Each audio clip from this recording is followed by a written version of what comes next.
السلام علیکم دوستو، کیا حال ہے؟ امید کرتا ہوں کہ آپ سب خیریت سے ہوں گے۔ آپ نے حضرت یحییٰ علیہ السلام کا نام تو سنا ہی ہوگا، جو پیغمبر تھے۔ کہا جاتا ہے کہ وہ رب کی ذات سے اتنا ڈرتے تھے کہ ہم دوزخ کی آگ سے اتنا ڈرتے تھے کہ جب بھی ان کے سامنے دوزخ کی آگ کا ذکر کیا جاتا تو وہ اتنا روتے کہ آنکھ کے نیچے جو یہ ان کی جلد تھی یہ پھٹ جاتی اور ان کا نیچے سے ماس نظر آنے لگتا تھا۔ اتنا رویا کرتے تھے کہ ان کی یہ جو جلد تھی یہ پھٹ جاتی اور جہاں پر جو ماس تھا وہ نظر آنے لگتا تھا۔ کیوں روتے تھے؟ وہ اس آگ سے ڈرتے تھے۔ کہا جاتا ہے کہ ایک شخص نے ان کے نزدیک بیٹھے ہوئے تھے کہ کسی جگہ پہ شخص نے ان کے قریب آگ جلائی۔ ان کو اچانک ان کے دل میں دوزخ کی آگ کا خیال آیا کہ دوزخ کی آگ کہا جاتا ہے کہ 70 گنا دنیا کی آگ سے 70 گنا زیادہ سخت ہوگی۔ جب انہوں نے یہ سوچا تو وہ رونے لگے، اتنے روئے کہ ان پہ بے ہوش ہو کے گر گئے۔ اتنے روئے۔ حضرت زکریا علیہ السلام ان کے سامنے کبھی بھی دوزخ کا ذکر شروع نہیں کرتے تھے۔ ایک دفعہ حضرت زکریا کے پاس کچھ لوگ بیٹھے ہوئے تھے اور مجلس تھی۔ حضرت زکریا علیہ السلام نے پوچھا کہ یہاں پر یحییٰ علیہ السلام تو نہیں بیٹھے ہوئے؟ لوگوں نے کہا کہ نہیں بیٹھے، انہوں نے ایک چادر اوڑھی ہوئی تھی اور پیچھے بیٹھے ہوئے تھے، ان کا واقعہ سن رہے تھے۔ حضرت زکریا علیہ السلام نے جب لوگوں کو دوزخ کے بارے میں بتانے لگے تو کہا کہ دوزخ کی آگ کے بارے میں کہا کہ ان میں ایک پہاڑ ہے جس کی اتنی سختی ہے، کچھ واقعہ بتانے لگے، مجھے ابھی ایگزیکٹ یاد نہیں ہے۔ جب حضرت یحییٰ یہ سن رہے تو انہوں نے ایک چیخ ماری، وہیں پر بے ہوش ہو گئے۔ جب ان کو ہوش دوبارہ آئی تو وہ روتے چیختے جنگل کی طرف نکل گئے۔ جب کہا جاتا ہے کہ جب ان کی والدہ کو یہ پتہ چلا کہ یحییٰ علیہ السلام روتے ہوئے جنگل کی طرف نکل گئے، وہ ان کی والدہ ان کے پیچھے جنگل کی طرف گئی۔ 3 دن تک کہا جاتا ہے کہ وہ جنگلوں میں روتے ہی رہے۔ ان کی والدہ ان کے پیچھے گئی اور ان کو ڈھونڈا۔ ایک شخص سے پتہ چلا کہ یحییٰ کو میں نے وہاں پر ایک غار میں دیکھا تھا، وہاں گئی، وہاں سے ان کو واپس غار لایا اور ان کے سامنے کھانا پیش کیا۔ انہوں نے ان سے کہا کہ چپ کر جائیں، تمہارا رب بہت رحیم ہے، تمہیں دوزخ کی آگ سے دور رکھے گا۔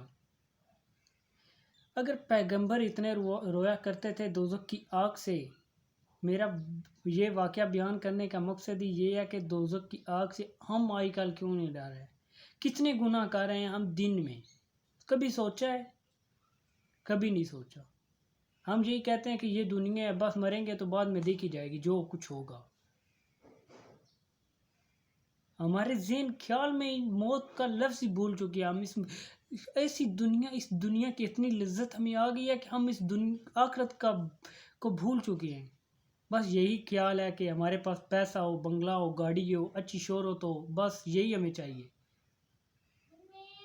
آپ نے دیکھا ہوگا کہ جو بھی صحابہ اکرام آج کل ہم اسلام سے اتنا دور ہوتے چلے جا رہے ہیں نا، ہمارے دلوں میں ایمان اتنا کمزور ہو چکا ہے کہ ہمیں 5 وقت مسجد میں نہیں لے جا سکتا، اتنا ہمارا ایمان کمزور ہوتا جا رہا ہے۔ آپ نے حضرت تو نہیں، ایک صحابہ کا نام ہے جس کا نام اویس کرنی، کیونکہ انہوں نے حضرت محمد صلی اللہ علیہ وسلم کو نہیں دیکھا تھا، اس لیے وہ ان کے ساتھ حضرت تو نہیں لگایا۔ اویس کرنی کو دیکھے پتہ ہی ہوگا آپ لوگوں نے۔ اس کے بعد میں ان کا ایک واقعہ بیان کرتا ہوں۔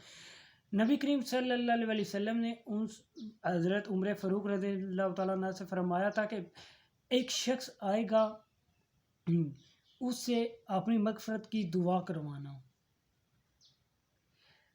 پہلے ایک ویڈیو میں حضرت اویس کرنی کا میں آپ کو سامنے واقعہ بیان کر چکا ہوں، وہی واقعہ پھر میں بیان کر چاہتا ہوں۔ حضرت عمر فاروق رضی اللہ تعالیٰ عنہ کی میدان عرفات میں ان سے ملاقات ہوئی کہ جو بھی ان قبیلے سے تعلق تھا نا، وہ ان کے پاس بھیڑیں بہت زیادہ ہوا کرتی تھی، وہ بھیڑیں چرایا کرتے تھے، میدان عرفات میں بیٹھے ہوئے تھے۔ اور کہا جاتا ہے کہ اتنے غریب تھے کہ ان کے پاس پہننے کے لیے کپڑا نہیں موجود ہوتا تھا، بہت غریب تھے۔ کیوں؟ وہ صرف ان کو یہ دنیا دولت نہیں چاہیے تھی، ان کو صرف اپنے رب سے محبت تھی۔ کیوں؟ جن کے دل میں دنیا کی محبت ہوتی ہے وہ رب کو بھول جاتے ہیں، جن کے دل میں آخرت کی محبت اپنے رب کی ہوتی ہے وہ دنیا کو بھول جاتے ہیں۔ اتنے ان کی عزت تھی کہ نبی کریم، ایک جگہ میں نے پڑھا ہے کہ نبی کریم صلی اللہ علیہ وسلم نے خود فرمایا کہ ان سے میری مغفرت کی بھی دعا کرنا، ان سے کہنا کہ میری مغفرت کے لیے دعا کرے رب سے۔ کیوں؟ انہوں نے حضرت محمد صلی اللہ علیہ وسلم کو دیکھا تک بھی نہیں تھا، ان سے ملے بھی نہیں تھے، اور حضرت عمر فاروق رضی اللہ تعالیٰ عنہ کی جب ان سے ملاقات ہوئی تو حضرت عمر فاروق رضی اللہ تعالیٰ عنہ نے ان سے کہا کہ آپ ہماری مغفرت کے لیے دعا کریں۔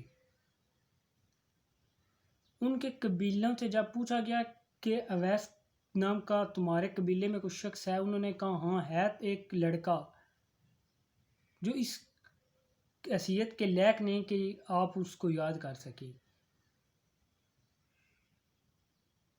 دنیا یاد رکھتی ہے ان لوگوں کو جنہوں نے اس دنیا میں کچھ کیا ہو،